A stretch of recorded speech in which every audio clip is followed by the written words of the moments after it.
Almost Canon. What is going on, everyone? It's me, your host, Nicholas Willard. And you're listening to another episode of Almost Canon. Tonight, we're talking with Scott, and we have Christian again with us. And I am sick. I've been sick for a couple days, so I'm going to try not to do a whole lot of talking. But I think we got a good episode for you tonight. And we're just going to kind of go for it because from what I hear, now Christian set all this up, but from what I hear, Scott he's definitely got a lot to talk about. So with that being said, I think if I am correct, and from what I have surmised just from what we have talked about in the last couple of minutes here, that you have an active site. Yes. And for about 5 years now, we've had it. 5 years. And the behavior changes, man. You learn like almost the breeding seasons. You know the time not to be in the woods. There's like certain times of night that you do not want to be out there. And I don't know if that's Dogman. I don't know if that's Sasquatch, but I do know I'm not supposed to be in there. And you got to listen to your gut in this field. If it doesn't feel right going in, don't go in. Yeah, definitely. Not at all. And yeah, you can push the envelope a little bit, but like Bigfoot, they have like a warning system. If you push them too much, they'll growl at you. They'll push trees over. They'll chase you out. They'll bluff charge. Typical primate like behavior. Well, I know like the listeners they've heard my story probably 100,000 times, but I'll go through the basics super fast because what you're saying is like exactly what I experienced, and I actually didn't see anything. But so I was hunting, opening day hunting season, going up this trail. Something sounds like a turkey, but I could tell it wasn't a turkey. I originally thought it was a person, another hunter trying to sound like a turkey, which I thought was weird. And I get further up there, and this turkey sound starts sounding more like a growl the closer and closer I get. I get to this point, maybe like 20, 25 yards away from where the sound was originating from, and then from somewhere behind me, there were these tree knocks. It was like boom, boom, boom, boom. And at that point, I was like, I got to get out of here. But, I mean, like, I assume that they were trying to get something over there was trying to distract me from what was in front of me, trying to get me out of there. And at that point, this feeling came over me, complete dread, like, oh my God, I got to get out of here. And I had my rifle, pistol. I shouldn't have been afraid of anything. And I got out of there. But you had also mentioned that there seems to be times of, certain times of year when activity is higher or when certain things happen. And what I've noticed, because this is in the woods behind my grandparents' house, they own a bunch of land here in Vermont, and it seems to be early, maybe, or more like mid to late fall to early spring when it's active. And then in the summertime, it's not necessarily big, but it seems maybe even more dog man, but I'm not exactly sure about that. I mean, it makes sense. I haven't done a whole lot of research into Dogman. I mean, Dogman fascinates me, and being in Michigan, that's basically our cryptid. I mean, if you go back, I believe the first Dogman sighting was in Wexford County, Michigan in 1887, and it was at a logging camp when they witnessed the first Dogman. It was about 9 feet tall. They shot off some warning rounds, and the rest of the pack left, but the one up on 2 legs obviously did not. And that legend has just showed up like in journals of explorers and stuff over the years. I mean, all these things go back a long way. And I think we're really just now starting to scratch the surface of really what's going on. Yeah, that definitely makes sense with there's that song there, Michigan Dogman song. That was actually a prank. Steve Cook was the DJ in Traverse City, Michigan at that time. And he was just doing it because it was Halloween when they made that song. And next thing he knows, after playing that song, like 40 people called the studio, giving reports of Dogman activity in the area. And they thought, like, they didn't know that he was just kidding. And the Dogman just kind of took off after that. Yeah. Yep. I mean, I think it was like Monster Quest or something, right? Yeah. Dude, that's one of by far the best monster shows. Monster Quest was phenomenal. I just heard on their last interview that apparently they rebooted it. It's been Yeah, they on did. for a while. I Yeah, didn't man, even I know watched that. Dan's episode. It was really good. Was it? Is it the same dudes? Yeah. Do it. That's awesome. I think it's a little different. I thought. I think it was more like. I didn't see it though, so I don't know. I thought it Okay. was more like just straight storytelling, like people telling their story. It is basically it's like with Dan's story, like it was him telling the story, and then they would like it show him like in the interview, like kind of telling the story, and then it would like kind of cut to actors, like I guess reimagining the event as it's happening, type of thing. There's that That's how show. the original one too. That's how the original one did it too. I remember they were like investigating more though. You know, I feel like they were Yeah. doing hunts.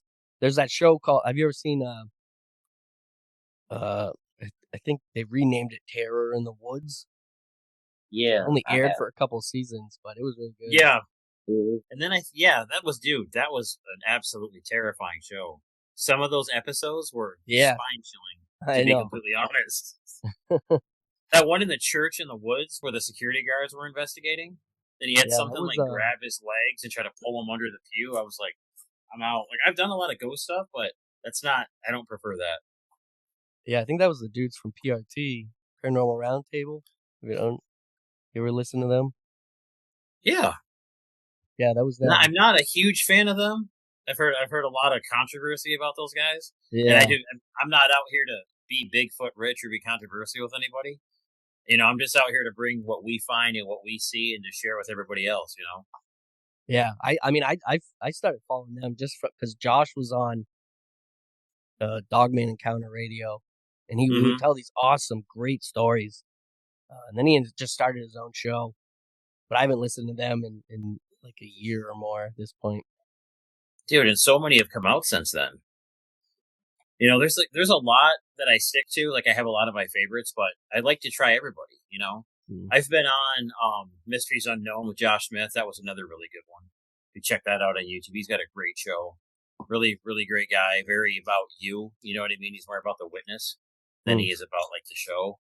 And that's where it's at. You know, without the witnesses, we don't have this hobby. We don't have this subject for research. Now, what do you think Dogman is? That's what I wanted to ask you guys. I have a few theories, but mine are kind of mixed. I want to hear what you think. Yeah, sure. First of all, I don't think it's not a government engineered asset. Sorry, I don't know if you just heard that. I think my kid just did. Yep, no worries. It was pretty loud. I do not think it's some sort of government engineered asset just because the history seems to go back so far. And even it is hard to, because I've looked back into Native American lore, and it is kind of hard to find just straight like werewolf dogman stories. However, when you look through like the historical record at large, like these things have been talked about for thousands and thousands of years. And I've got some pretty wild theories that I haven't really gotten into lately in the show, but I definitely think there's some sort of parallel universe out there. And for sure. These are from there, and they're able somewhat, they're able to cross between somehow, whether it's portal activity or God knows what. I'm right there with you on that because, like, I have a biblical perspective on what these things are. So I go all the way back to like the war in heaven and the Book of Enoch, even before the flood. That's where I think all of the cryptids initially originated from. Personally, I think like when you hear about the Watchers, like the giants that came down on Mount Hermon before the flood, and that's where the angels slept with the women and made the Nephilim. Right. And then then Noah's Ark comes along, God floods the earth, we wipe out the giants, but their spirits are still wandering the earth. They can't really die. Because when the angels went against God and they made these things, it was like they went outside of what nature's instruction was. They went outside of like nature itself. So it's like a separate creation entirely. So I think when people try to trace Sasquatch back to a lineage, it's something outside of what already exists. That's why we still have all of these demons walking the planet. That's the spirits of the dead giants. I do have a lot of theories of that sort of thing too. But I also think that after the flood, that's when Lucifer was kicked out of heaven. So when you look at Genesis 6, Genesis talks about there were giants on the earth in those days, and also afterward. Afterward means Mm-hmm. after the flood. I mean, there's a second fallen angel incursion where we have another forbidden breeding and making more giants again. So that's how we survived we survived the whole people saying, well, Bigfoot wasn't on the ark, so he can't be real. People are like, well, God made all things. God made all things that are good. It doesn't mean that when angels decided to use free will and make everything that they wanted, they wouldn't separate outside of God's own teachings. That's where I think it all started. Mermaids. It says right in Enoch. They began That's to funny. defile themselves with the birds of the air and the fish of the sea. Like, what is that? DNA manipulation for Right. forbidden breeding. That's funny that you mentioned mermaids. 'Cause I did a whole episode on mermaids, and I didn't actually realize That's this. awesome, But dude. it goes like all the way back to like the very first like primordial beings were there were mermaids. Like Mm-hmm. crazy. And a lot of these ancient gods, they were half, I don't know, human-like, half bipedal, or like humanoids, and then half fish. Those are literally all of your hybrids. Those are your hybrid creations of fallen angels mixing their DNA with humans and animals. So, and that's why that's why I don't think we see skeletons. I don't think we find skeletons of these cryptids because, I mean, where's the body going to go? You know what I mean? I would think it would probably dissolve. Maybe Sasquatch bury their dead. But I mean, I think Sasquatch probably has about 150-year life expectancy. Because if you think about it and you go off the whole biblical aspect, they would have accelerated growth, which means they would die faster as well. And who knows what a Sasquatch year is to a human year. We could be talking like a dog year, cat year sort of thing. Mm-hmm. We don't have a specimen, I'm not saying kill them. I'm completely against that. I believe there's other ways to get their DNA. I just feel like the government already knows. And we're just so on UFOs right now that we're not even talking about all the cryptids. Oh, yeah. Yeah. I mean, like, I don't think, like, I'd mentioned dogmen not being engineered by the military originally, right? But I'm sure, they have them, they know about them. They're probably doing something with them now, engineering something, making them bigger, stronger, what have you. I'm sure that's going on, but I don't think, they weren't originally created by the government, No, they went ahead and took the DNA and made their own, special weapons. Look up, you probably saw the Joe Barger story. No. Joe Barger, he's a truck driver that pulled over to a rest stop, and a dog man came right up to his window, and he ended up shooting the dog man in the face. And then the government agents literally came to the truck and told him, "You killed our asset." He ended up losing his job and everything. Oh, yeah, so I've actually heard that. Yeah, that's him. That's Joe Barger. And then you're going to be like, holy crap. This story is insane. And I believe that was here in Michigan. Or Wisconsin, one or the other. Yeah, so... you're talking about the government engineering, or like the government having, maybe having samples of it, or working with the tissue, or not the tissue, the animal, whatever they are. This isn't exactly that, but I heard a story a couple of years ago that they had developed some sort of tissue that was beyond. This is all the way they described it. It was beyond machine and beyond human, and it was beyond living and beyond death. And they were using it to basically put into people's bodies to help heal. They have all these different uses for it, but they said within so many years that they expect to basically have a super soldier that they can, more or less. I don't know if you've ever seen Universal Soldier, but if more or less they get killed, or if they get severely injured, that this will just basically repair their bodies from the inside out, and they can keep going pretty much infinitely unless you just destroy their body completely. I always found that pretty interesting because I'm not sure what kind of tissue you could develop that's outside of life or death, but has the ability to regenerate a living body.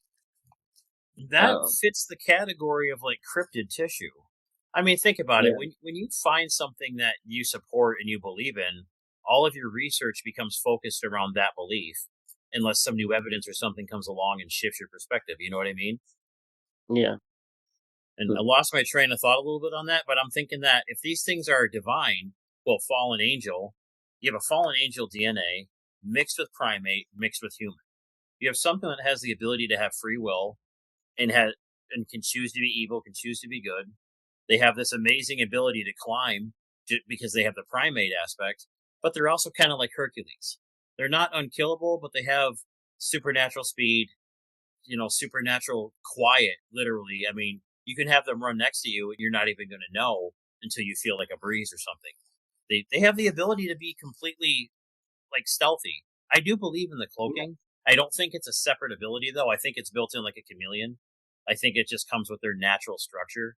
And if you have fallen angel in you, you're that's pretty cool. I don't think they make portals. I think they use portals that are already here. I think the human DNA would cancel the ability out to make your own, but it would give you like the inner compass to know where all the other ones are. Again, these are just my theories.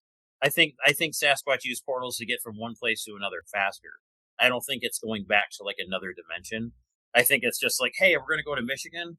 I don't want to walk to Kentucky today. Let's go ahead and use this portal over here. I think they just use it like as a transit reason. You hear all these stories. I was literally just talking to someone about, there was a dogman sighting here in Vermont on the road, and they clocked this. They were in a car and they were driving away from it, right, trying to get away, and it was running at like 80 miles an hour supposedly, right? And then you hear all these stories of, these people shooting them,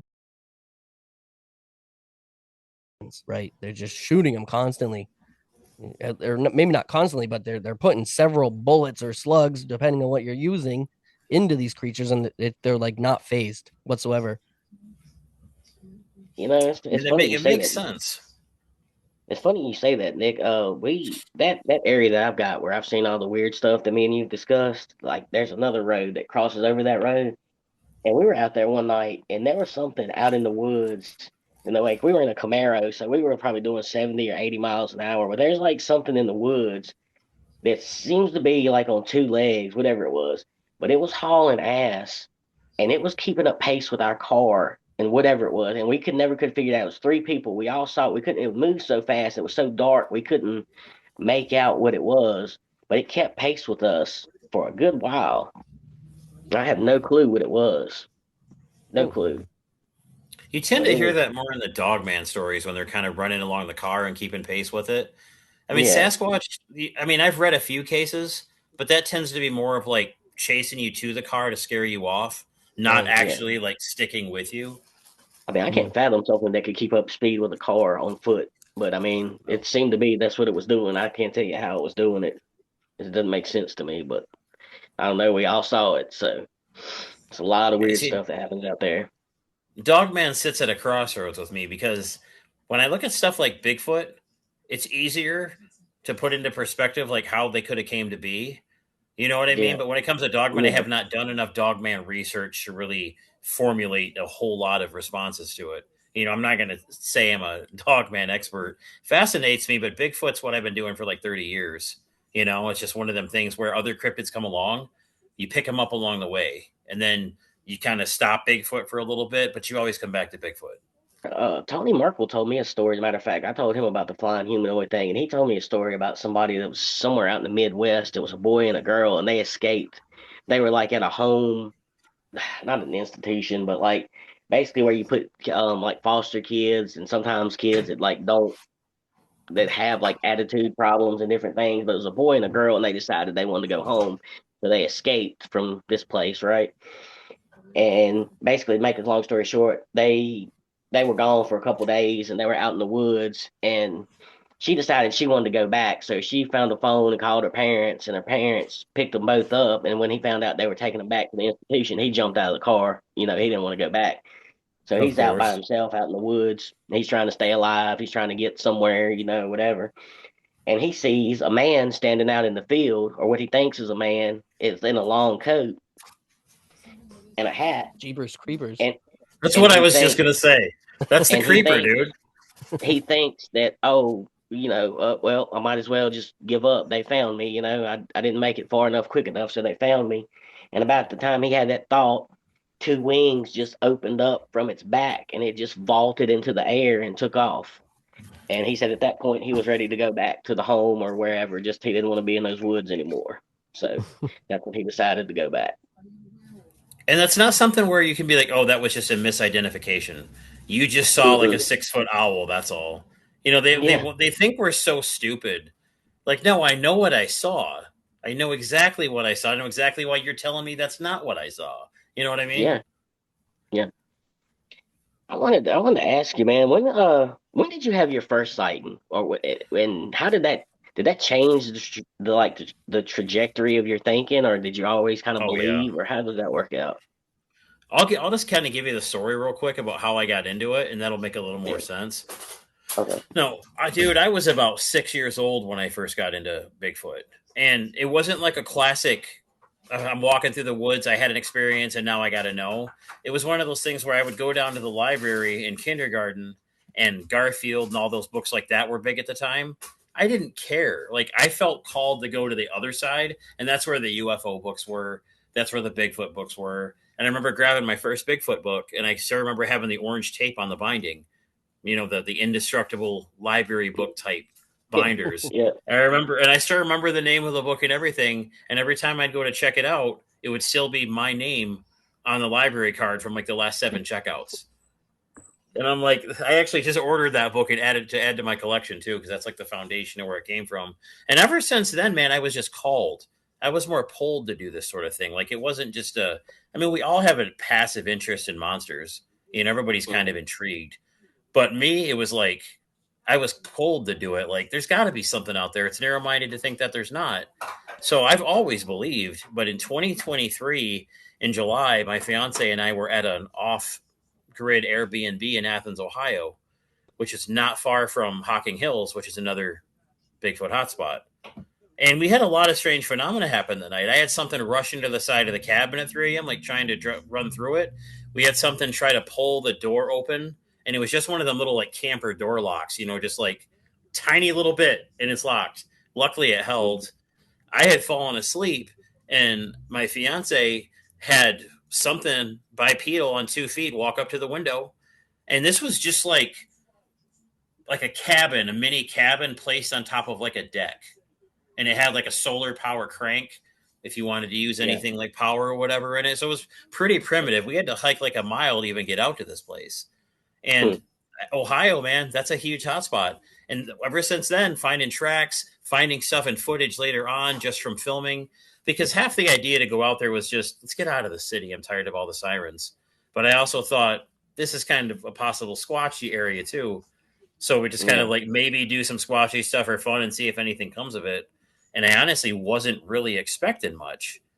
But I thought if there's a spot where it could happen, it's going to be here. And ever since then, we've had stuff happen. The second encounter was in 2024, and that was actually out at our research site.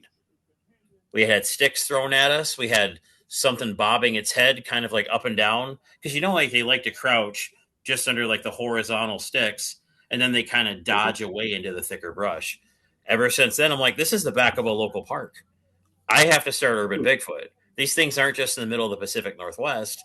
They're literally watching you play. You're watching your kids play soccer from a tree line. Like they're that popular. They're not just in the middle of nowhere.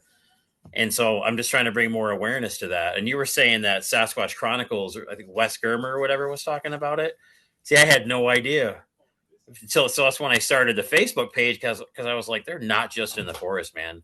Anywhere there's water and food, they're going to be there. Hmm. Yeah. Yeah. Yeah. It was this was a couple years ago. Maybe it wasn't him. Maybe it was someone else. It was somebody, but I remember it being a pretty big topic for a while. My memory's so bad I can't remember. Mm-hmm. But But I yeah, mean, like, I think a lot of it too, you don't find tracks. Some of it, I think, yeah, it's a portal. But I think if you have something coming across like a field, because we have an open field and then it's a tree line and they're very active. But on the opposite side of the tree line, like the opposite tree line, you can watch them. If you zoom in enough with your equipment, you will see them. You will see them zip back and forth and peek at you in videos. I'll send you all that stuff. And they actually come into the park at night to do their hunting and stuff. That's where we find all the tree structures and stuff. Most of the people that hike there and run there, nobody's going actually off the city dictated path. We hmm, have and found so much stuff. These things are literally just out of your sight. And plus, let's be honest, it's really easy to hide when nobody thinks you're real. And they're masters of camouflage. You could look right at one and not even know it. right.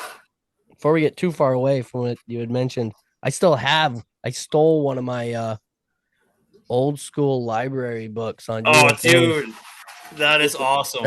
I still have it from all these years. I get all mine off eBay. Like I'm trying to start kind of like the golden era of Sasquatch.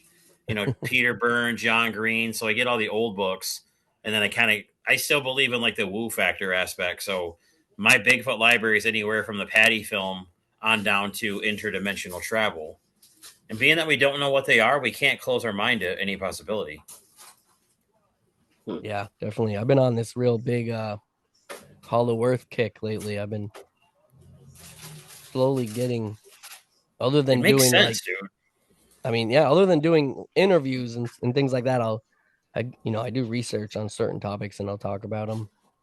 And I did the Nahanni Valley was one that I covered recently. Okay.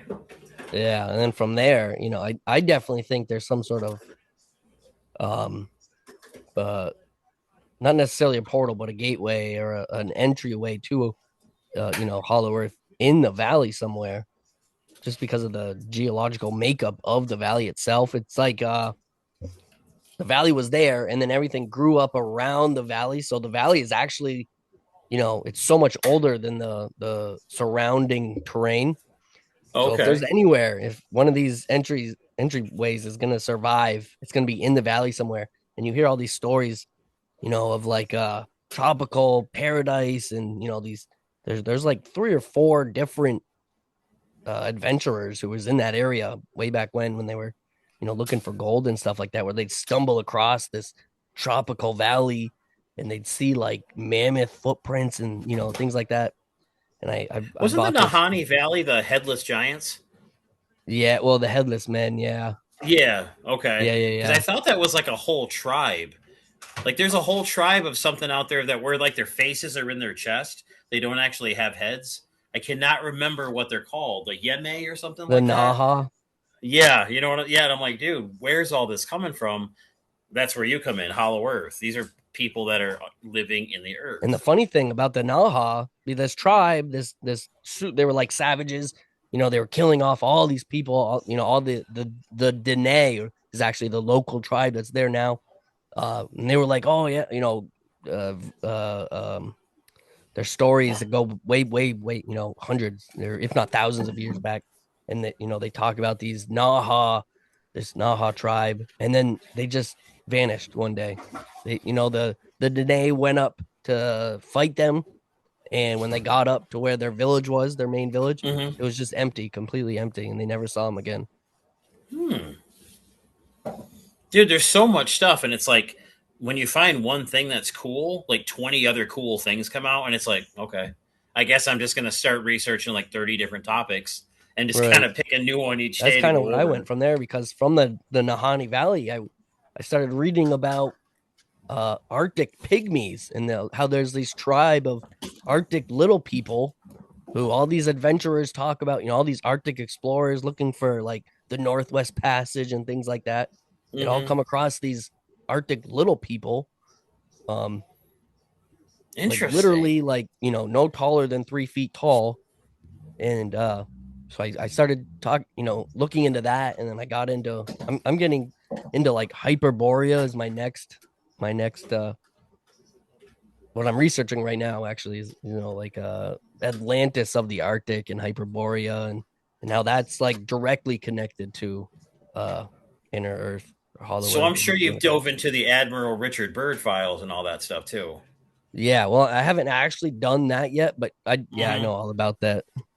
Like Agartha, I believe he discovered. And dude, he was a very reputable Air Force general at that time. There's no reason to believe that anything that the testimony of that man would be BS. Right. Especially at that time, dude. You know, they stuff was taken pretty seriously, but it was also kept more under wraps. We didn't Mm, have all the ways to leak all that kind of crap like we do now. I mean, the only right. reason I really know that is because I'm a vet, so I follow a lot of cryptid stuff that goes back to like Vietnam and all that kind of stuff too. I mean, Mm, Bigfoot, the rock apes. Look up the rock hmm. apes of Vietnam. Absolutely fascinating story. It's like great. So we Hmm. got to watch out for the Viet Cong and Bigfoot. That's great. Yeah. Well, thanks for your service. No So problem, There's man. a rock. so let's I just we were kind of just talking about, we kind of got away from it, but the whole portal thing. And this site, Christian had brought it up. This site that you know about, and you had said that it's like in kind of in the city. Like, is it a city or a Yes. town or? It is. It's a city, but like what you do is you drive into the park, and like the front of the park has like a pond and stuff for public fishing, playground for the kids, that sort of thing. But when you drive straight back, probably like a quarter mile, there's another parking lot, and there's like 7 miles of woods back there that you can hike in. So Oh people wow. walk their dogs and stuff back there. But all of those woods connect to other greenways like fields and other people's property. Hmm. So the further west you go in this site, the more rural it becomes. Hmm. So travel becomes virtually effortless, unseen, because these things obviously know how to camouflage themselves. But we get further and further from civilization the further west we go. So this park is kind of like right on the verge of civilization, but Hmm. it has the ability to go into a more even countryside setting. So it's like on the outskirts of the Mm-hmm. city, town. Like you can hear the kids play soccer and stuff when you're hiking back there. I mean, obviously because sound carries, but really it's still its own world. And then when you realize the crap that's out there that's not supposed to be, you're like, how long have these things been here? How am I the only one that's seen them in this park, or are Right. me and my buddy just the only ones that are vocal about it? Hmm. You know, a lot of people see crap and don't talk about it. Right. Hmm. Very true.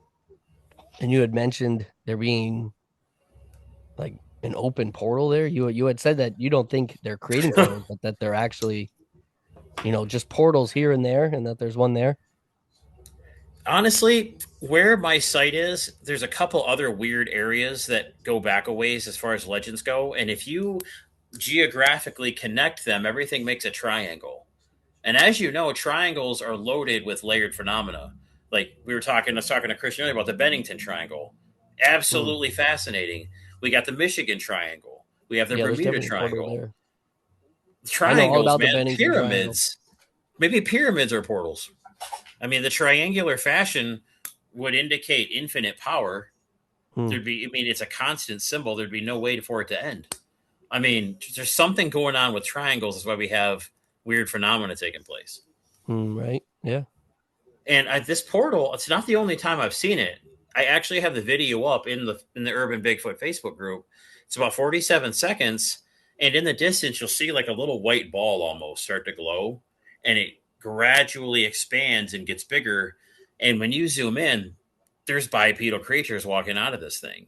And as they're Wow. walking out of this thing, they are jumping into the tree line because this is a straightaway between two tree lines, like a just a massive straightaway. So you have the portal in the middle, and then you have a tree line here and a tree line here. And these things are coming out like viewers, and the viewers right, jumping into the trees. Wow. It's right on my. If you're welcome to save the video, you can go over it, whatever. Oh It's yeah, I I still definitely go will. over it, and that was 2024. We had that, and I still probably look at it a few times a month because I'm like, what the hell am I looking at? Right. Yeah, Have you you ever sent me thought that of video. like? I've probably watched it 10 times, 10 maybe 20 times myself. It's like every time I I watch mean, it, you I can see see hear it, and me something and different. did the volume ever work? Yeah, yeah, I finally got it to work. Yeah, I don't know Okay. what the deal with that was, but yeah, I did finally get it Dude, to that work. Yeah. video was weird, man. There was a few people I sent that to shortly after we captured that, and it just Hmm. wouldn't open for them. And Yeah. we had gotten to Well, the see that point where we're like, are only certain people meant to see this stuff? I see. That was the weird thing. I heard the audio online like the first time I watched it, and then I was like, okay, I'm gonna get a copy of it, so so I could show Nick or whatever. And I got a copy. There was no sound. I tried to copy it. I tried to screen record it. I tried to download, do it every which way, and it just kept coming up with no sound. And then I don't know. It just eventually it finally just clicked, and I finally got a copy with sound somehow. I don't know what the deal with that was. It was I very mean, weird. you can hear my voice, how floored I am and what we're looking at. Like, Yeah. my being a researcher for so long, you got to figure out what it's not first. We have to Hmm. debunk. You know, we can't just say everything's a Bigfoot or everything's a ghost. I'm like, okay, what if there's natural gas lines here? What if there's some sort of like, static ignition or something like that? Because you're already looking at something that's kind of flooring you enough as it is. So to try to reason with what it could be, it's almost impossible. So to this day, I can't begin to tell you what that is in a logical sense. That is an interdimensional doorway, and I don't think they made it. But like I said, I believe they have the capacity to know where these points are. But Hmm. why in the back of a local park? So I'm Mm. going deeper and deeper, researching the land to see how far back it goes. Because I know we have a lot of Native American. I mean, the bloodiest battle of the War of 1812 took place here. So we have hollow ground. We got the ghosts. We have possible flying humanoids. I sent you the picture of that too. Hmm. And it's like, dude, there's so much back there. I mean, there's bloodshed, there's different kinds of like races of So it people back there, different Indian tribes. It's completely layered phenomena back there. sounds really similar to my area, like as far as the history of it, the bloody history and the native and the current history, and it's all mixed. Yeah, sounds a lot like the area I've got out there. It sounds really similar. And Um, it's interesting because there's still old foundations out there from when there were still yeah. old homesteads, the old brick foundations. There's a lot Well, of that oh, there's still still out there. yeah, there's still houses out there. Out in my spot, there's one from 17. Let's say it was built in 1754. Oh, that is It's so still there. cool. And there's one that's abandoned. It's antebellum plantation. There's several antebellum plantations down through there. I think a couple of them Oak Ridge, and one of the others I think have burned down now. But there's probably it's 3 or 4 mansions out there still from 2 or 300 years ago. But That's yeah, so like you cool. said, there's still foundations and chimneys from some of the other ones out there. Even the ones that burned. Um, Then you got, like I said, you had the natives out there. You got the family cemeteries. You have the slave cemeteries out there, and they're all kind of piled on top of each other. And it seems like a lot of different histories and a lot of bad juju and a lot of blood is all poured into, just kind of poured into one spot. If that And makes, that's why you got so many different things happening at any given time. yeah, And if you notice, where one thing happens, there tends to be more weird stuff. yeah, People tend to see Bigfoots and UFOs in the same location. People will see mhm, dogmen and Bigfoot in the same territory. People will see rakes and crawlers by the water all the time. Like there seems to be like main areas where you're going to find this stuff. mhm. It's funny that area that I've got too. I've never seen a portal out there, but there's train tracks, which is funny because like you said, you've got like an open area where you saw the portal and it sort of appears like off in the distance, like down the straightaway. But there's train tracks that parallel this road where I had a lot of my experiences. And on those train tracks, there's like this ball of light that will appear. Sometimes it's like a pinpoint, sometimes it's this big, sometimes it's a lot bigger. But if you try to pursue it or you try to move towards it, it sort of disappears and it'll move further away. It'll come towards you. It's almost like it's interacting with you. But if you get close to it, it'll Interesting. move further away and it kind of flips around like the train. And I don't know. I mean, I guess maybe you could say it was like, I guess you could say it was Foxfire or something like that. But it's Foxfire sort of follows metal in a storm, and these are train tracks in the woods, so I don't That's necessarily more like think that that's, a willow wisp thing to me. That sounds more like a will o' yeah, the wisp. yeah, Maybe like a little like a sprite, like almost yeah, like a fairy like thing. yeah, Maybe ball lightning, but ball lightning hmm, can't be explained every time you've seen it. You know what I mean? yeah, Maybe once or twice we can use ball lightning, but if this yeah, is a recurring phenomena, hmm, it's either like residual, something that's just repeating, or we have an intelligent thing, like you said, being playful. But is it yeah. wanting you to follow it, or is it wanting you to just stay within like viewing range? You know what I mean?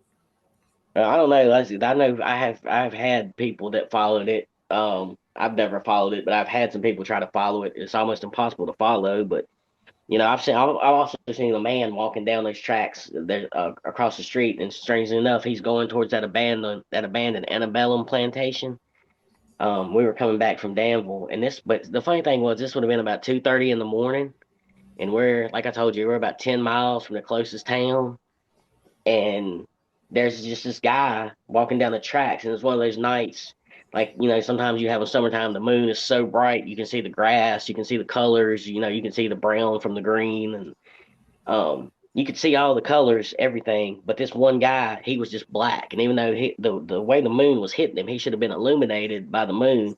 It was just jet black. And he was walking down the tracks towards that old antebellum. And I'm not saying it was a ghost or it was this or that or whatever. I mean, it could have been a man, but there wasn't no cars out there. I don't know how he would have got out there. I mean, I guess it could have been a hunter or something like that. But it's just the way the lighting situation was. Something about it always, I don't know. It just made me think that it was not a person. Like I would never really. I mean, it looked like a person.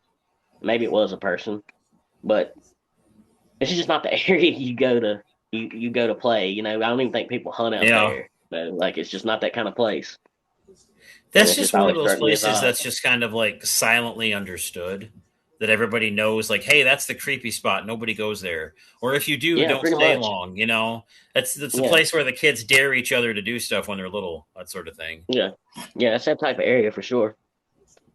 It's always interested me. It's not really. I was scared of it when I was a child, that area, but it's always intrigued me ever since I kind of started. Probably since I was a teenager on, it's just intrigued me because there's so much weird things that happen out there. And rather than being scared of it, I'm kind of attracted to it. I mean, or I guess you would say I'm interested in it. You know, I want to know what it is. To Which, some people, man, like us, it's magnetic. It's, yeah, to become obsessed with the weird. Like, we already know yeah, what reality is. We already know what we know. Like, whatever, that's boring. There's a lot of yeah, stuff we don't know. Let's explore that. yeah. Hmm. Mm. No, out of all the cryptids, though, like, do you have one that interests you the most? I would probably say Dogman because that's the one that I think intrigues you the most. I I would think Dogman is probably. I'd say it's a toss up between Dogman and the flying humanoids. And I've never seen a Dogman, but I have seen the flying humanoid, and just simply because I've seen it, it interests me. Because, Now, what like if I you said, see a flying Dogman? Now you've seen it all. that's true.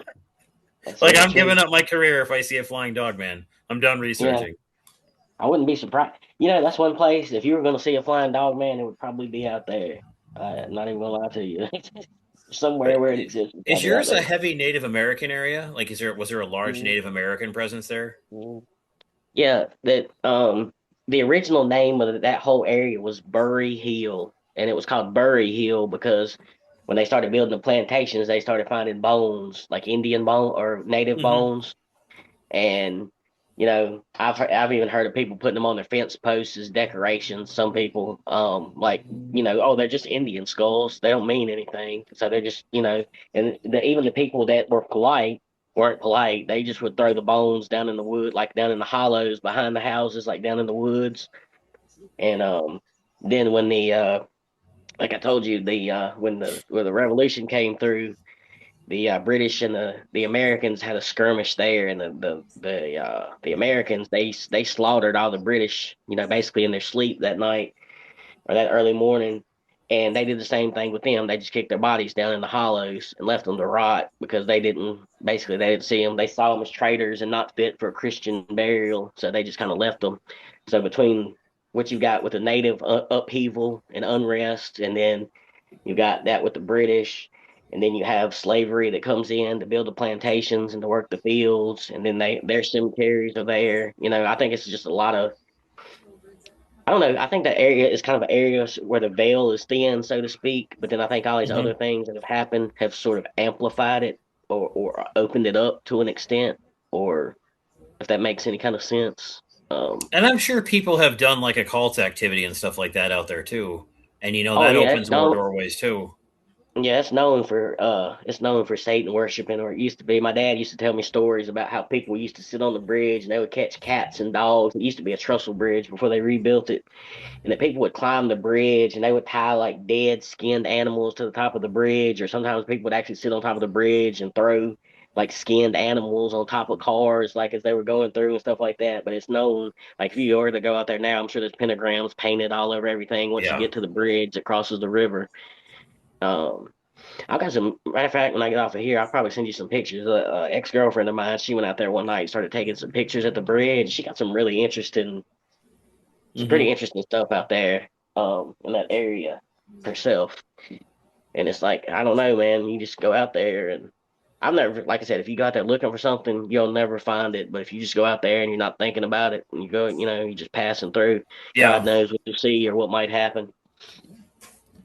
And who knows what all's out there? I mean, Yeah, cryptozoology is such an expansive field. I yeah, mean, every day I'm like, okay, there's something I didn't know about, and I've been doing this a long time, and I'm like, I never heard of this before. Like, I just recently heard about the Pukwudgies, hmm, the little people of Algonquin yeah, folklore. yeah, Like, and then you're like, okay, we've always heard about little people like gnomes and all that kind of stuff, but never would have thought about the Pukwudgies. Like it's just Yeah, another thing to throw into my rabbit hole of interest. that's what's funny though. Like we always think that we're discovering the weird stuff, but then when you go back to it, a lot of times there's native legends or there's some kind of legends that sort of back up some of the things that people talk about now. And it's um, I think the natives were pretty smart because they lived in nature. We live in houses Mhm. and they live closer to nature, I guess I would say, than we do. So they probably are more attuned to a lot of things than say we might be.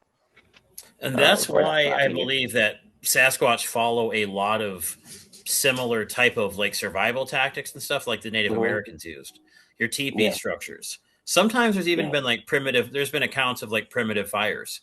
These hmm, things would have knowledge of starting primitive fire if they yeah, worked hand in hand with the Native Americans. There's been accounts hmm, of them wearing fur and stuff too. So I think it just depends on what hmm, type of Bigfoot it is. Like you and I were yeah, talking the other day about the LBL and how it might not be a dog man that allegedly massacred those people in the 80s. Could be a hmm, Gugway. Mhm. yeah. Gugway makes There you go, sense. man. I honestly think a lot of the dogman sightings are actually Gugway. I think they're just misidentified. I think Dogman's his own thing, but I think a lot of that is Gugway as well because the Gugway has like a canine mixed with a baboon face almost. So if you Hmm, see the ears, you would think it's probably a werewolf. Granted, those aren't that common. Those tend to be more like in British Columbia.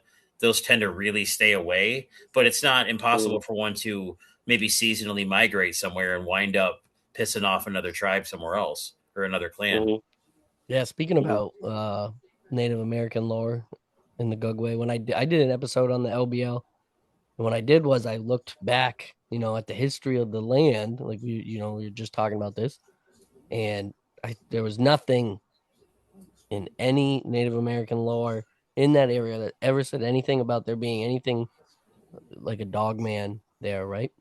But they did talk about this Hmm. creature called the Yakwaway, and science thinks that it's like the living memory of a mastodon. But if you listen to the Native Americans talk about the Yakwaway, it they called it the stiff-legged bear. Like it's more like a bear that walks upright like a human. And it makes Hmm. complete sense to me that this is what a Gugway is. It's bears. They don't have like the dog snout, but they have a snout. Hmm. So I think that the LB the beast of the LBL is most likely a Gugway. I don't know. A lot of people nowadays talk about there being dogmen there. I don't know if they brought them there somehow, like the attention that was put on the area kind of called them in, maybe, or what have you. But I think the massacre itself, because that happened in the 80s, people didn't talk about it until recently. Um, I think it was definitely a Gugway. It makes sense. I mean, those are the ones that are the most aggressive. Those are the ones that tend to hunt people and track people. Obviously, other animals. I mean, what is that? You can look at a great photo of a Gugway, 1993, I believe it was taken in British Columbia. The Beast of Seven Shoots. Seven shoots, yeah, It looks like it's carrying like a dog or a little deer or something. something underneath its arm, but it looks like a Gugway. It's almost got like a baboon like snout, like a trunk almost. Right. Yeah. hmm. And that you had mentioned this area that you know of. It's got this portal, and it's there, and it's like, it's attached to the land somehow, right? And you're trying to figure That's out what I why think. why it's like that. Um, I've done a lot of research on the Bennington Triangle because I don't live that far away from it. And what I have, concluded is that there's a portal there and it's active. I don't know exactly when it's active. I just know that it's not always active, but I think it's because there is some sort of entity within the mountain. The Native Americans, the Abenaki who lived in that area, they said the mountain was cursed. They told the settlers as they were coming into the area, they said, "Don't go up there, right? It's cursed. Stay away or whatever." And obviously nobody listened, but I did, you do the research, and I found that their creator god lived on the summit of that mountain. And I think that this creator god is actually maybe, a Nephilim. Maybe it's just some sort of paranormal entity of some sort. But whatever it is, it's on the mountain. It's in the mountain. It's not on the. It's maybe it's sleeping. Maybe it's hibernating. Maybe it's dead. Even I don't know. But it's I putting mean, off this energy. there's so many ancient biblical texts, whether it be the King James Bible, the Book of Enoch, the Book of Jubilees. All of those talk about mountains being prisons for Nephilim beings and like fallen angels. I even And traced. Sorry, I was gonna no, say I you're even good, man. traced uh Phoenicians from Canaan around Africa. There was a time when they were going, because they were great sailors of the best of their time, right? And they were going around Africa, and supposedly they got lost. And instead of going around and up, they kind of went around and just out into the ocean. And then they Okay. arrived uh the East Coast in what is today Salem, New Hampshire. There's a spot there called Mystery Hill, and like it's got it's like these, somebody built it, stone structures all over the place. There's even a standing stone that lines up, and you can to one of the solstices, you can trace a line. It goes straight to the land of Canaan. I guess it would, Interesting. would be like today, Lebanon or something like that. And the dude who bought the land and cleaned it up found Phoenician writing there. Um, there's they call it the Oracle Stone. It's this flat stone. It's got grooves where it looks like they were sacrificing humans on it, and there's got like blood drainage ditches on the stone. And like there's a Straight up chamber offerings. right, yeah. And there's a chamber underneath the stone where someone would stand, and there was a tube that they could talk to, and it would sound like this. You couldn't tell where the sound was coming from, and it would be all like spiritual and Voice of whatnot. God. But I traced them from there to Maine, and then down from Maine to there were these people called the Sea People. It's like this mysterious group of people who lived right around the same time that the Phoenicians would have been around, uh, and they just disappeared. And The I sea people, yeah, they called like fish people. no, more like they were. I guess they were really good at swordfish fishing. Hmm. So they called them the That's Sea kind of People, cool. or they called them the Red Paint People because they don't really have any bones left. They're so old, all the bones are gone. But when farmers and developers were developing the land, they kept digging up these graves that were just full of red paint, like red ochre, and eventually they found out that these were grave sites from these people, so they started calling the red paint people or the sea people. And I traced them from Maine down to the Bennington Triangle. It I think because it's I don't really know exactly, but there were some structures that are built in Maine that match these structures built in the Bennington Triangle, and I can only match these two areas together. I looked all around for structures that match, and it's only these two. So I think that they found their way, but I don't know if they brought something with them, maybe like one of these disembodied spirits, or they had found that this Nephilim was there and they kind of stopped there, or what. I don't exactly know what happened, but whatever it is, they that spirit is in the mountain and it's causing this paranormal activity in that area. That makes sense. I mean, if you think about it, a lot of people believe that mountains are just like decrepit giants anyway, like they're fossilized. Mm. Or they're, I mean, look at all the giant animals out there, like massive, massive stone fossils of what look like snakes and crocodiles, and these like 200 feet long. I mean, was it Those tree 15,000? stumps. Yeah, like the tree stumps. I mean, Yeah. 15,000 to 20,000 years ago, the Earth was a much more nitrogen rich environment. So we Right. had megaflora and fauna That's right around when the woolly mammoth went extinct. Right. That's like the end of like this end of the ice age. Yeah. And coincidentally, that's when Melba Ketchum's DNA study puts Sasquatch coming from approximately 15,000 years ago. Her DNA study, it's an unknown Homo sapien species that's Yeah. not in our ancestral tree, along with a human mother and some primate DNA. The Which is DNA all was kind of nuclear, around so it's that in the nucleus. younger Dryas period, you know. Yeah. It's weird So how if it all Sasquatch, connects. I mean, if you believe that, like, if you believe they literally came around 15,000 years ago, then that would put them around, like, obviously the women at the time would have been hunter gatherers. So, like, if you believe the fallen angels are the reason why these things were created, you can almost pick that era of what, like, the men would look like, what the women would look like. Like, you can almost see why they would make Nephilim, and Nephilim means like mighty men or men of renown. Hmm. So you can see why the stock of a hunter gatherer and straight up, Cro Magnon, Homo sapien males, dude, you're gonna make an awesome baby. But then the angels come down and they're like, no, we're gonna make giants instead. You know what I mean? Yeah. I mean, it's super weird. It's strange. It all connect. It seems to all connect in one way or the It other. does. And like you do, you trace like people where they came from. Okay, well, history typically wouldn't place this indigenous people here.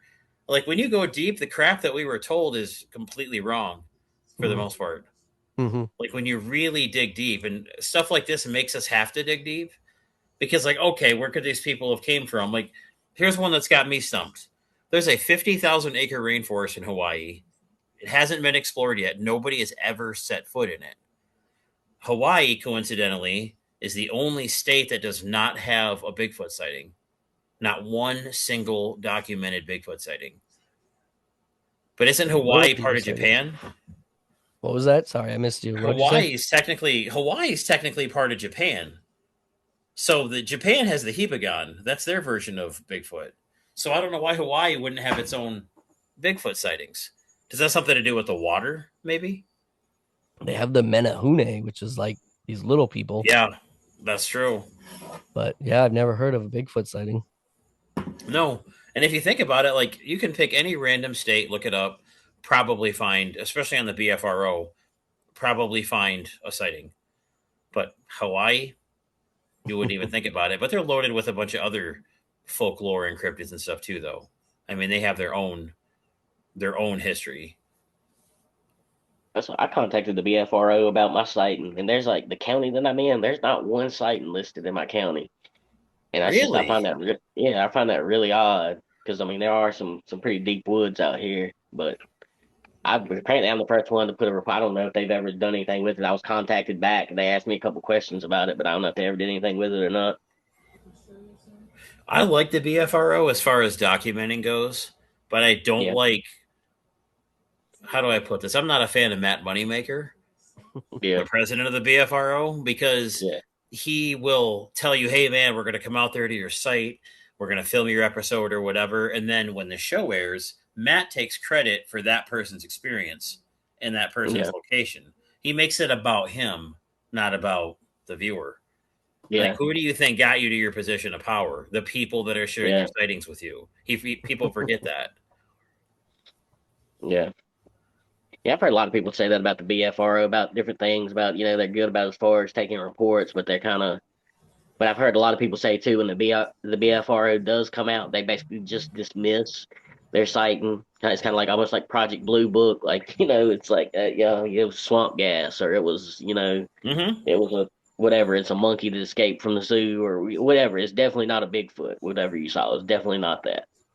And with pretty much no investigation, so I don't know how true it Which is, telling but me I've it's heard, definitely not that. It's telling me, yeah, okay, that definitely is that because you're telling me it's yeah, everything but that. yeah, pretty much, pretty much. Like, way to indirectly confess to me that, yeah, there's Bigfoot out here. I appreciate that. Yeah. I was gonna ask you. Speaking of that, I got a friend of mine, and it's not about Bigfoot, but he's been in an area where he's moved now, but it's in West Virginia, up in the mountains, and he started to see these lights, and he's had a bunch of weird experiences up in the mountains there. But like some of the area where him and his nephew were going hunting initially, they had put up trap cameras and they started to get like videos of the lights and different things. And one of the days when he goes back to this particular area where they had, been experiencing this stuff, um, that there was a man, that one from Fish and Game and one from another organization that I'm not going to talk about because he didn't, but a higher up federal organization. And when he showed up, they just kind of appeared out of the woods. One was wearing a suit, and one's wearing, like sort of camo or whatever. And they're like, we know who you are. We got your cameras already. You're not getting them back. You can try to file an appeal and get them back. It's not ever going to happen. You might get your cameras back, but if you do, you're not getting the cards back for sure. Anyway, they threatened him with jail time and like massive fines and stuff. And this is all, and they pointed to a sign on the ground that said property of the U.S. government. And he said the sign had to be on the ground 40 years. Now, in this particular area, there used to be a government base, but it was sold back supposedly, and it's supposed to be public land since the 70s. There shouldn't have been anything out there. This is where this started happening at. And then so he stays away for a while, but eventually he goes back because there's one camera they didn't get, and he's determined that he can get that camera back if he can get out there, right? And he goes back, and they put up brand new fencing all around this area. They've got armed guards inside the fencing area. They've got fences with barbed wire up. Like this whole area has been cordoned off when he went back. You ever heard about anything like that happening at any of these places? Like ever Yeah, anything I like that? mean, honestly, and this makes sense. There is a running theory that the reason why we even have national parks is because in each national park, which is why we have such mysterious disappearances, is there's portals in each and every one of them. And in Mm, each and every one of those parks, you'll notice like, okay, there's a designated area that we can go. Like you guys can hike here, you can hike here. But if you go off the path, there's fences that say do not enter, property of the US government, because the other half of the park that you're not allowed to go to is the containment yeah, area. They're yeah. basically using the park as a tourist attraction to hide the Mm, fact that the parks all have their own portals that bring these creatures in interdimensionally. So he mm, probably caught some footage. The government obviously didn't like that he caught that footage. And then they ended up revamping the security that because nobody probably ever went that far before. You know what I yeah, mean? They probably was yeah. abandoned for the longest time, but Oh, it's never he's really got abandoned, footage. you know? He's got footage now that he's scared to release because he's afraid if he like was to like upload it somewhere that they'll see it and track it back to him. Like he's really like he's worried about it, like so. But he's in a different state now. Um, but he sent me videos, man. Like they say portals. Like sometimes you hear like a car door or like that type of thing, like out in the middle of the woods or like a metallic sound. I've heard all of Yeah, that in his trap videos. door shutting, that sort of thing. Yeah, I've heard a sound like that. One video he sent me, it sounds like almost like somebody's playing a pan flute, like off in the distance somewhere. Um, and then it sounds like somebody singing off in the distance, like a woman singing off in the distance. And he's like 15 miles from civilization up on a mountain by himself. There's nobody. And he said he followed it at one point, trying to find it, because he kept hearing it and it was freaking him out, but he wanted to know what it was, so he kept following it. And he said, but the funny thing was, like, the sounds would sort of stay equidistant from him. It didn't matter how far he went in or how far he came back out. The sounds would sort of stay the same distance from him, so he never could Okay. get close enough to it to figure out what it was. You know, it's like it seems like there's a push pull thing because I mean, Mm, let's go back to Appalachia for a second. You didn't hear your name, don't whistle, and even if you go back to like the 1920s Bigfoot encounter stories in Appalachia, they always left something. Like nobody went in the woods without leaving something for the yeah, forest people yeah, because there was always issues with that. Like, oh, you're going to come in here and take from us and hunt from my woods, but you're not going to leave me anything in return. So yeah, there's always been some sort of like understanding and peace contract between humans and cryptids yeah, in Appalachia. And I think that that's one of my dream places to go explore there, man. I would love to yeah, explore Appalachia and all of its folklore. And there's yeah, even legends of Bigfoot's getting drunk from the whiskey stills. People will yeah, pour the mash, Bigfoot will drink it and become alcoholics and they get pissed when they stop dumping the mash out. And I'm like, it makes yeah, sense. I mean, it's free food. free drink, you Yeah, know. this guy, I've told him like he's asked me like my guess about it, and I said, man, the only thing I could tell you, the only thing I could even offer you is like maybe when you go out there, like take some tobacco or some fruit or flowers, something, anything like just take some out of your pocket if you don't have any, and leave something as an offering, so to speak, and then see what happens. See if it stops or if it gets more intense or if you get something in place of it. It could be any number of things, but that's the only thing I could think to tell him, because it seemed like to me maybe he wasn't welcome in the environment he was in, type of thing. And that's the only thing I could think Makes of, sense. That makes sense. And I mean, you like I know. said before, I And think it's a time of day thing. I mean, you can go out there at 3 p.m. I'd say between mhm, like 3 and 7 in the middle of mhm, like a summer day that's not too hot, and you're going to get a crap load of activity, a yeah, ton. They're finding what game trails they want to follow for the night. They're basically reconning for the day. I believe mhm, these things operate in a clan based kind of structure to where you have spotters. I think some of mhm, your tree knocking is one Sasquatch letting the other Sasquatch know, hey, somebody's coming through the area. Or yeah, hey, they brought cantaloupe for us again today. You know, yeah. cantaloupe is another thing that they really love. I'm glad you said that. That was one of the questions I wanted to ask you, if you thought Bigfoot was like more of a solitary creature or if they've been known to like have sort of family units and that type of thing. They typically travel in a family unit. I would say between like 5 to 8 is how they Yeah. typically travel, but you also get Hmm. ones that don't fit in. They don't adapt to the tribe and they end up becoming wanderers. And I think a Yeah. lot of the times your Gugway are the wanderers because they just don't play well with teams. You know, Yeah. they're kind of more of a lone wolf mentality. But most of them do operate in a clan based structure. And you notice you'll find like twist breaks, but they won't be Mm-hmm. your standard like 7 or 8 feet off the ground. They'll be like Yeah. 2 or 3 feet off the ground. My Yeah. theory is those are like training tree breaks. You got the elders teaching the juveniles how to break them in such a way to mark the Mm. resources. I don't that they're marking resources, and that's an old Native American tactic. They would Yeah. snap a tree or force it to like grow over in an arch, like the arch trees. Those were permanent resource markers.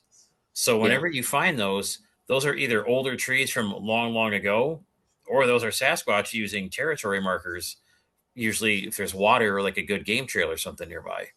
Yeah. That area I was telling you about this morning where I said that like sometimes it felt like you were being watched in the woods and I never could put my finger on it. At that time I didn't know anything about like the tree structures, like how they pile up trees, in certain Yeah, structures. But I remember seeing several of those in the woods behind my house, like something very similar to that. And I've also seen branches snapped off at heights that were higher than what a man would snap off to, and they're pretty fairly substantial branches yeah. sometimes. I always kind of wondered about that. That seemed odd to me. Because it's not a snowfall thing, it's not a wind thing, it's not a rot thing. I was just always Yeah, if you're curious. walking through the woods and you have a relatively healthy patch of trees growing, and there's one kind of off on its own, and it's got like Mhm. a 5 or 6 inch trunk, and it's literally twisted and pushed over. I mean, that's not windfall. Yeah. I mean, look at the direction it's pointing. The direction Mm. they have it broke facing, there's probably a stream or something nearby. There might be Yeah. a decent sized game trail nearby. Because not only do they Hmm. use the game trails for hunting, but they use them to take shortcuts through the forest too. I mean, why Yeah. make my own trail when I can save energy and just use this one that's already been here for 50 years? You know, Yeah. they're Makes like sense. us. They're creatures of habit. They're going to use Hmm. pre-existing pathways, and even in like inclement weather situations, they're going to use shelter that already exists. I mean, Yeah. there's been talk of Bigfoot breaking into abandoned cabins and stuff, during like Yeah. bad winters and stuff. That shows Yeah. the human aspect.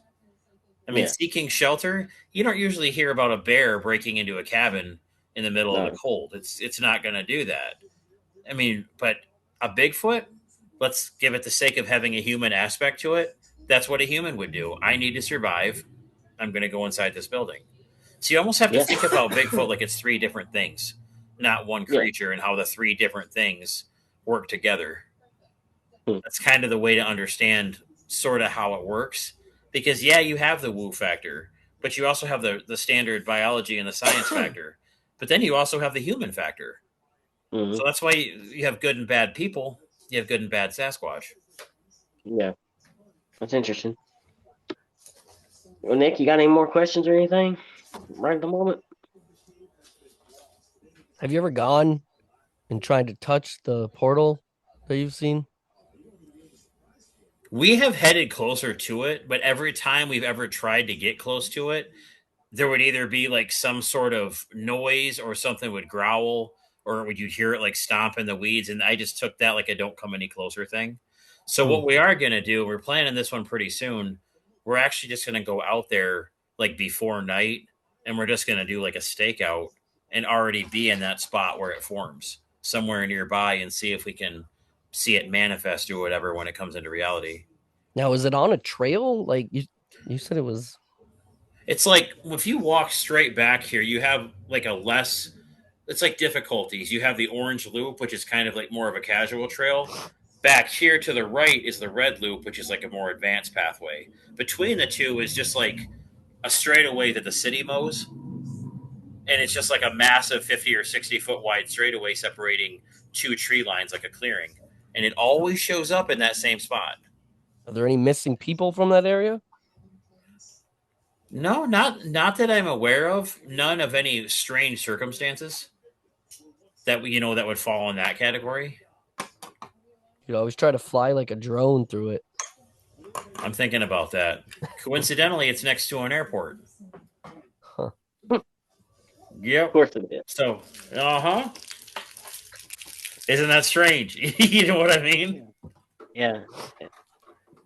Jesus. Well, yeah. All right, then. I guess, I mean, that's it for now. Yeah, Dude, let's I'd get be on happy towards to that. come back, man. I got a lifetime of BSing that we can do talking about Bigfoot and the weird. Yeah, we were talking about it earlier. Definitely have you back. For sure. Yeah. It's almost like sometimes it's better to talk about stuff in sections because then you're not like, especially somebody. Let's say somebody is watching this kind of a subject for the first time, and it's your show. This is going to be freaking interesting, but it would be a lot to swallow to try to squeeze everything that we kind of touched on tonight into like one window. Everything I kind of don't even think deserves we its own really. slot. I don't think we really even talked about any of your sightings. Maybe like one or two, but that was it, I really. Yep. know. Yeah, we talk more than we did. Honestly, No, though, dude, that's the fun part, though, because it's like the origin is just as important as the evidence. You know what I mean? Like, you have to know where like, think about it, ghost hunting. Research the territory you're going to be doing your investigation on, obviously. You're not going to go in blind. You want to learn about it. Right. Same with the Okay. territory. So I'm going to go deeper with the research site and see if I can't go back and find anything that might have been scrubbed from any message boards or, if it was posted for more than 5 minutes, it can be found. Hmm. yeah. Well, yeah. So do you want to? You said you got a Urban Bigfoot Facebook page or YouTube channel? Yes, it is on. We're working on the YouTube channel. It's not done yet, and it is just at Urban Bigfoot, just spelled just like my name is right here. And we have and everybody's welcome. It's a safe place. We don't ridicule nobody there. Anybody ridicules, you're gone. I don't give chances. You know what I mean? Until you've been out in the woods and you've had an experience, I don't want to hear your mouth.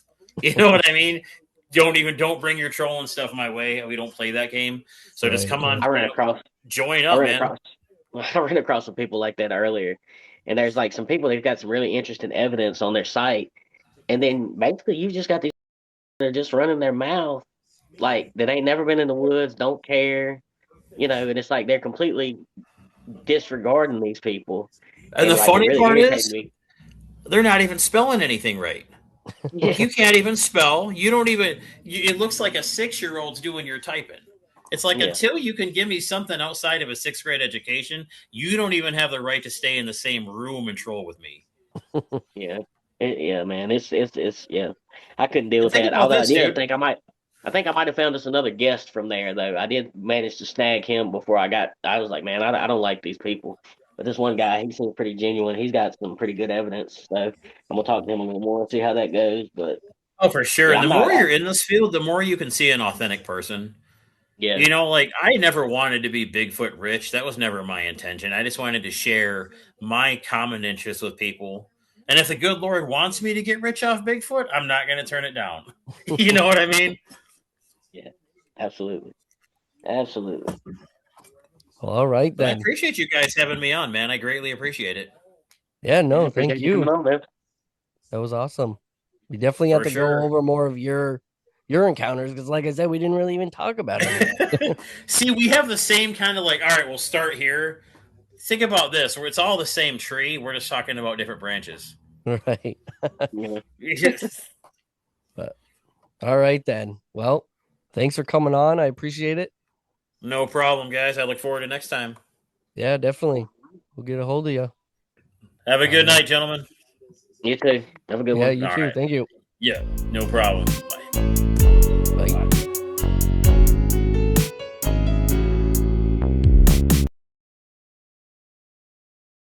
What do you think? How did that one work out, Nick? That was he definitely knows quite a bit about a little bit of everything, I'd say. Yeah, yeah. I told you he'd be interesting. I had a feeling. Yeah, I'm definitely I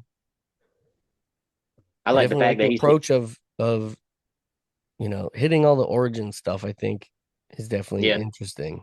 yeah. Well, yeah, man. You got to sometimes you got to hit the roots before you get to the branches. So I think, I mean, yeah, we did. We talked about a lot of stuff, but that kind of got a lot of the basis out of the way. Now we can kind of, like you said, now we can get to the experiences and stuff, and kind of let that flow free without having to go backwards, to the origin type of thing. Hmm. Yeah, definitely. But all right. Well, next time Good to talk to you, man. is we'll figure out something for next time. But Yeah. All right. Urban Bigfoot definitely sounds almost canon to me.